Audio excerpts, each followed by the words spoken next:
पंक्तियों से मैं इनको आमंत्रित करूंगा कि कोई चलता पद चिन्हों पर कोई पद चिन्ह बनाता है वही सूरमा इस जग में जो अपनी राह बनाता है। ये एक अद्भुत राह है, इसमें हम सब सहभागी बने। मैं आमंत्रित करता हूँ डॉक्टर सीताराम जी को, आप आए हमारे। आप सभी को मेरा गौरव प्रणाम। गुरुदेव के श्री चरणों में, माँ गायत्री के चरणों में, दीदियाँ यहाँ बैठी हुई हैं, आप सबको मेरा प्रणाम।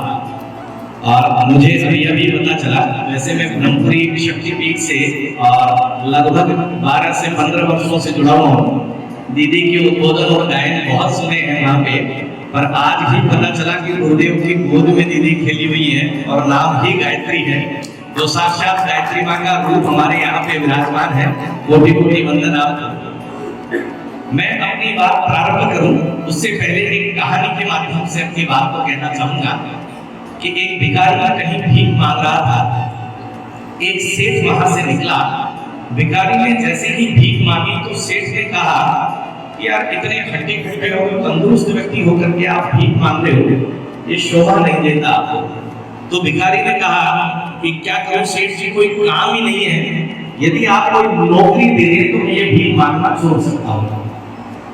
ध्यान आप दीजिएगा, सेठ ने कहा नौकरी तो मैं नहीं दे सकता, उससे भी एक अच्छा उपाय है मेरे पास, आप चाहोगे करना? तो उसने कहा बताइए क्या करूं। बोले मेरे यहाँ चावल का एक प्लांट है और वहां बहुत अच्छी क्वालिटी का चावल होता है, आपको बाजार में उसको देना है, लोगों तक पहुंचाना है। वो तो भिखारी खुश हो गया, बोले कितना बड़ा अगर मुझे आप अवसर देंगे ये तो मेरी जिंदगी धन्य हो जाएगी।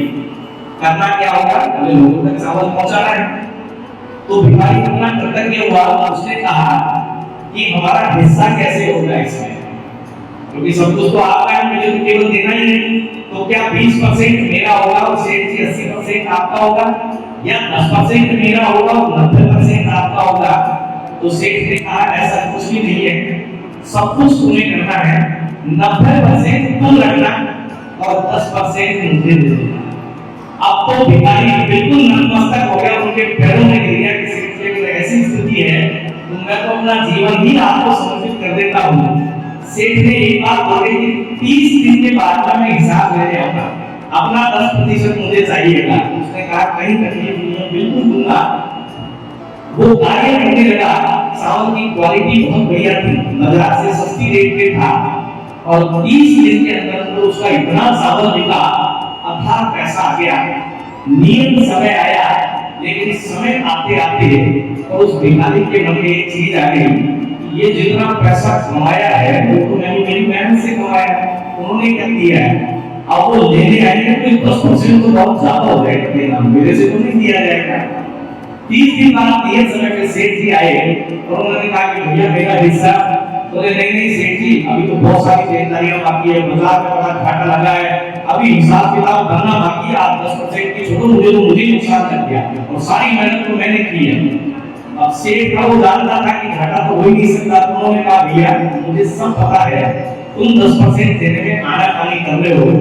आप कल्पना कीजिए उस सेठ के स्थान पर हम हो और वो भिखारी जिसको कोई चांस दिया हो वो मना करे तो हमें कैसा लगेगा। कमोबेश यही स्थिति हमारे जीवन की है। वो जो सेठ है वो ईश्वर है और वो जो भिखारी है वो हम हैं। उस ईश्वर ने सब नियामतें हमें दी है। हम जब प्राप्त करते हैं जब तो बड़ा आनंद आता है, जब देने की बात होती है, जैसे मैंने बहुत पूजाओं में देखा, मंदिरों में देखा, कुछ भी हो थाली में तो चढ़ाने की बात आती है तो सबसे छोटा नोट ढूंढता है आदमी, ढूंढता है, स्वाभाविक प्रकृति है। लेकिन आप सोचिए उसको क्या देंगे जिसने सब कुछ हमें दिया है। लेकिन भाव हमें हमारा होना चाहिए, और जिस दिन ये भाव आपका आ गया, वो ठाकुर जिसने सब कुछ दिया, आपका 2 रुपया 5 रुपया 10 रुपया 50 रुपया लेके कुछ नहीं होना है, दूसरे तुम्हारा भाव देखना है। और उसी भाव का सौभाग्य अपने परिवार के माध्यम से मुझे मिला। पूरे मोक्षधाम उन्होंने हमें गोद दे दिए, लेकिन एक साथ 150 मोक्षधाम है जयपुर में, और आपको सुन के आश्चर्य होगा 4500 दान संस्कार प्रतिमाह होते हैं जयपुर में। एक दान संस्कार पे 2 पेड़ जया होते हैं, यानी जयपुर अकेला 9000 पेड़ काट के जला देता है एवरी मंथ। केवल अंतिम संस्कार के लिए, और उसके विकल्प के रूप में हमने जो लकड़ी निकाली, अब पेड़ों का कटना बंद होगा। आप यहाँ भी देख रहे होंगे, यज्ञ में भी मैंने गायत्री परिवार में निवेदन किया, तो हमने कहा पहली शुरुआत हम करते हैं, फिर धीरे धीरे हम यज्ञ में बंद करवाएंगे।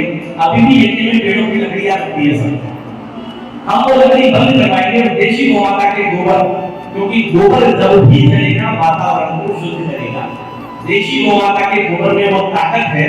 यदि देशी गोमाता के गोबर में देशी घी और वन सामग्री डाल करके यज्ञ किया जाए, तो वैज्ञानिक इसको प्रमाणित कर चुके हैं। जिस घर में एक बड़ा यज्ञ हो जाए, 30 दिन तक किसी भी तरह का बैक्टीरिया उस घर में डेवलप होता ही नहीं। आपको ये जान करके फिर एक आश्चर्य होगा, भोपाल गैस कांड का नाम सुना है आपने? सुना है? उस भोपाल गैस कांड में केवल एक परिवार था जिस पर उस गैस का कोई प्रभाव नहीं हुआ, बाकी सब प्रभाव हुए। आज तक कई बच्चे वहां अपंग पैदा होते हैं, साथ कितना लंबा प्रभाव हुआ उसका केस में, पर एक परिवार पे कोई प्रभाव नहीं पड़ा। फिर विदेशी से साइंटिस्ट आए, उन्होंने रिसर्च की, और रिसर्च में दो बातें निकल के आई। एक तो वो घर समय समय पर देशी गोमाता के गोबर से लीपा जाता था, और दूसरा वहां पे प्रतिदिन गायत्री यज्ञ होता था। एक बार जोरदार ताली आपके लिए। देखिए कि महिमा इतनी बड़ी है कि उस घर में किसी भी तरह का बैक्टीरिया इफेक्टिव हुआ ही नहीं। और ये मेरा दावा वाला नहीं है, गूगल पे आप सर्च कर लीजिएगा, आपको जानकारी मिल जाएगी। अब चूंकि 16 संस्कार जब होते हैं, तो आप देखिए उसको अंतिम संस्कार का नाम दिया गया।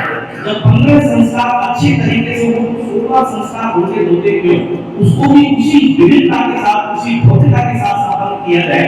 हमने वो बीड़ा उठाया कि इस गंदगी को दूर करेंगे आप सबके सहयोग से, और नगर निगम से हमने एक ही निवेदन किया, मोक्ष धाम पर सरकार की ओर से हमें जमीन दी जाए ताकि हम वहां पे कमरे बनाएं, अपनी ये सामग्री वहां रखें, और एक बोर्ड लगा देंगे।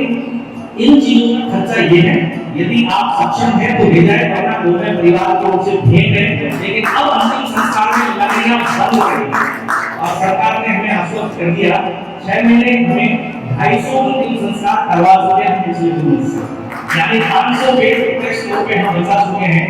और टेक्निकल सपोर्ट के रूप में MNIT ने हमें पार्टनरशिप के लिए साथ में भारत सरकार ने इसे वैधता दी है। और 30 तारीख जैसा भी विवेक जी भाई साहब ने बताया, 30 तारीख को पहला मोक्षधाम है बीडू बाईपास, वहां शिलान्यास होने जा रहा है, और एक साल के अंदर अंदर 11 मोक्षधामों पर लकड़ियां बंद करवाने के ऑर्डर सरकार से करवा लेंगे, इतना हम आश्वस्त हैं। पर जनता का सहयोग जब तक नहीं मिलेगा, सहयोग का मतलब सबकी स्वीकार होगी। अब हमें ये संकल्प लेना होगा, इसके लिए हमने एक संकल्प अभियान भी चलाया, वो निःशुल्क फ्री है। ऑनलाइन मोबाइल आजकल सब यूज करते हैं, मोबाइल का ही जमाना आ गया, बच्चे पढ़े मोबाइल में एक ऐप हमने बनाया, मोबाइल के नाम से, गोमे परिवार के नाम से, वहां आप खोलेंगे तो संकल्प पत्र भरना है, और संकल्प 2 चीजों के लिए है। एक तो अपने घर में कोई भी एक फोटो पे अपने जीवन में नित्य प्रति अनुपालन करें। वो धूप बत्ती हो सकती है, छोटी सी 2 रुपए की धूप बत्ती हो सकती है, दूध हो सकता है, घी हो सकता है, छाछ हो सकती है, वो काष्ठ हो सकती है। और एक संकल्प और लेना है कि अब से जहां भी आप लकड़ी जलती हुई देखें, आप प्रयास करें कि आपके प्रयास से उस लकड़ी की बजाय वो काष्ठ या जो हमने सुविधा बनाई है उसका उपयोग हो, ताकि पेड़ों को कटने से बचाया जा सके। क्योंकि दूसरी लहर में ऑक्सीजन की कमी के कारण भटके भटके फिरे लोग लाखों रुपए जेब में लेके फिरे, और कई लोगों को 3 मिनट 4 मिनट की जो ऑक्सीजन नहीं मिली, 2 मिनट की अगर नहीं मिले ना, तो फिर वो लाखों करोड़ों रुपए जेब में ही पड़े रह जाएंगे, किसी काम के नहीं है। और वो ऑक्सीजन कहां से मिलती है साहब? उन पेड़ों को कटने से बचाने के लिए हमने अभियान चलाया है। अब तक आपने वृक्षारोपण की बात बहुत सुनी होगी, बहुत करी होगी। अब गोमे परिवार ने कहा कि समय आ गया है वृक्ष रक्षण का काम करना है। जो भी पेड़ लगे हुए हैं उनको बचाना है। कि आने वाले दिनों में न केवल जयपुर में बल्कि पूरे राजस्थान में, उसके बाद शनि पूरे भारत में इस सिस्टम को हम अप्लाई करेंगे, ताकि 2 करोड़ पेड़ों को कट करके जलने से प्रतिवर्ष बचा सके। यदि 2 करोड़ पेड़ हर साल हमने बचा लिए, मैं कहता हूं दुनिया में भारत को विश्व गुरु बनने से कोई रोक नहीं सकता। क्योंकि ऑक्सीजन भरपूर होगी, ऑक्सीजन होगी तो शरीर में बीमारियां नहीं होगी। और बीमारियां नहीं होगी तो जो पैसा आज मेडिकल में जा रहा है आप जनाब, वो कहीं ना कहीं आपकी जेबों में बचेगा, बच्चों के लिए बचेगा, पीढ़ियों के लिए बचेगा, परिवार के लिए बचेगा। और मेरा निवेदन है आपसे, और कुछ आप छोड़ना चाहिए मत छोड़ना, अपने बच्चों के भविष्य की ऑक्सीजन छोड़ जाना है अपने जाने से पहले। और उसका सबसे पहला विकल्प है संकल्प लेना है इस बात का, अब जहां भी लकड़ी जलेगी अब हम गोकास्ट या गौरव संविधान का विकल्प देंगे। और मुझे आपको बताते हुए प्रसन्नता है, जयपुर बहुत अग्रणी है ऐसा कोई भी इनिशिएटिव लेने में। लास्ट ईयर हमने एक छोटा सा इनिशिएटिव लिया था, गोकास्ट से होलिका दहन, सुना था आपने? 750 जगह कई बार गोकास्ट से ही होलिका दहन हुआ था। एक होली दहन में एक पेड़ लग जाता है, 750 जगह हुआ। और वो कई बार निगम के साथ हमने मिलकर केवल 7 दिन का इनिशिएटिव लिया था। इस बार हमने 1 महीने पहले अभियान चालू किया और आपको मुझे बताते हुए प्रसन्नता है 2000 से ज्यादा जगह पे इस बार गोकास्ट से होलिका दहन। तो यानी जयपुर का व्यक्ति सजग है, चाहता है, लेकिन कई बार कहते हैं कि भगत सिंह तो पैदा हो लेकिन पड़ोसी के, तो भगत सिंह पैदा हो चुके हैं, मान लो भोमे परिवार आ चुका है भगत सिंह के रूप में, लेकिन अब उस भोमे परिवार का हिस्सा बन जाना है। भोमे के 2 अर्थ होते हैं, एक भोमे संस्कृत में गोबर को कहते हैं, और एक भोमे का मतलब जैसे राम में, शिव में, काशी में, यानी उसमें लीन हो जाना। तो आपको भोमे परिवार बन जाना है और आज से यहाँ से उठे दिन से पहले संकल्प लेके जाना है। अब से अपने घर में नित्य प्रति एक गोगौवे का अनुपालन प्रारंभ करना है, ताकि गोवंश को बचाया जा सके, और गोवंश बचाया नहीं जा सकेगा, हम अपने आप को बचा सके। अगर धीरे धीरे हमने किया तो आप निश्चित मानिए आने वाले समय में बहुत वृक्ष भी बचा पाएंगे, पर्यावरण को बचा पाएंगे। क्योंकि ग्लोबल वार्मिंग, आपने नाम सुना होगा, ग्लोबल वार्मिंग पूरी दुनिया की सबसे ज्वलंत समस्या है। और गर्मी इतनी भयंकर बढ़ रही है इस ग्लोबल वार्मिंग से, क्योंकि पेड़ नहीं है। तो अप्रैल में मई जून वाली हालत हो रही है साथ। अब अगर हम चाहते हैं कि वातावरण ठीक बने, घर हमारा अच्छा बने, संतानें हमारी अच्छी बने, तो पर्यावरण को बचा लें, ऑक्सीजन को बचा लें, जिंदगी हमारी अपने आप बच जाएगी। जय गौ माता, जय गौ माता।